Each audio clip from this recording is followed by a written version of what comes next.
Olá, galera. Muito boa tarde. Adriano aqui da Sala do GUIM. Fazer aqui mais uma análise aqui da taxa de juros do dólar neozelandês.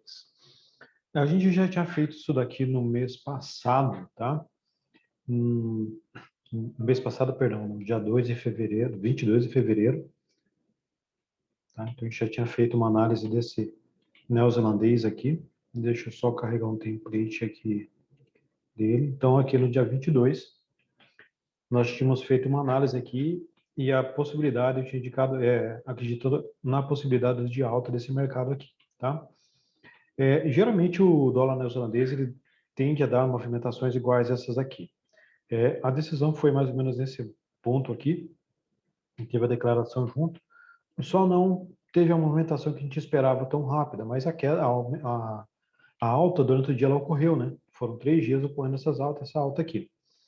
Então, o que acontece? Quando é divulgada essa data, essa declaração e essa decisão de taxa de juros, essa declaração nós não temos acesso na hora. Então, quando sai uma decisão, simplesmente só a decisão de taxa de juros em valores, a gente percebe graficamente a movimentação aqui. Quando se trata de declaração junto com a decisão de taxa de juros, né, onde além do número se traz o porquê da tomada da decisão, esse mercado tende a andar de uma forma um pouco mais diferente, tá? Ou ele vai dar uma paulada para algum dos lados nesse primeiro momento, depois ele espera a declaração realmente ocorrer para tomar um lado. Aqui a gente entendeu que foi positivo, tá? Ficou 3 dias subindo. Pode ser que nesse ponto aqui, eu não me recordo exatamente o que aconteceu nesse dia aqui, no dia 25 do 2, pode ter sido alguma coisa em relação ao dólar que ganhou força e trouxe o neozelandês para baixo, tá? Então, assim, essa decisão vai ocorrer agora, amanhã, hoje, dia 13 do 4, às 23 horas, no horário de Brasília, tá? Então, assim, a gente tem uma ideia de que ele desceu, tudo isso daqui, ó, veio em queda. Depois desses 3 dias de alta, queda, acumulação, queda, deu uma correção, queda, acumulou, queda novamente, fez fundos, deixa eu ampliar aqui, fundo, né? Fundo, topo, fundo, mas aqui ele teve rompimento, aqui ele começou a fazer fundos, topos mais altos, né? E criou uma nova região de acumulação aqui. Essa nova região de acumulação aqui, tá? Então, nessa nova região de acumulação, vocês podem ver que nós estamos batendo em suporte e resistência, tá? O que a gente pode esperar disso daqui? Os relatórios da Nova Zelândia estão trazendo informações positivas, tá? Na verdade, aquele relatório do dia 22 lá, lendo ele e pegando as informações, estão trazendo informações positivas. O PIB da Nova Zelândia voltou aos patamares pré-Covid, tá? A recuperação está bem rápida em relação às vacinas e o que eles estão esperando aqui agora é realmente a aumento das vacinas a nível global, né? Mas, no geral, a economia da Nova Zelândia está se recuperando muito bem, tá? A manutenção dos programas de incentivos financeiros para as empresas e para a população, manutenção da taxa da inflação em 2 pontos percentuais dentro do ano está sendo mantida, então tudo está levando a crer que será muito benéfico não, perdão, a Nova Zelândia está saindo muito bem nesse sentido, tá? Ela se recuperou de uma posição muito mais forte do que previsto pela pandemia, tá?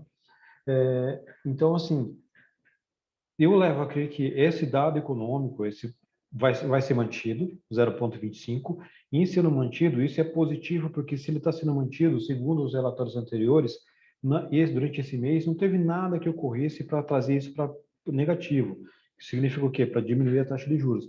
Possivelmente vai ser mantida, tá? Mas não tem por que alterar. E sendo mantida, no meu ponto de vista, vai ser positivo para a Nova Zelândia. E isso tende a trazer uma força para o dólar neozelandês e ele acabar revertendo esse cenário. Se nós olharmos aqui, nós temos aqui, historicamente, que ele chega a mexer em torno de 50, 500 pontos, 50 pips aqui, né? Então, dá uma movimentação boa para a gente entrar em operação, tá? Se a gente levar em consideração que aqui foi uma região de suporte, aqui atrás,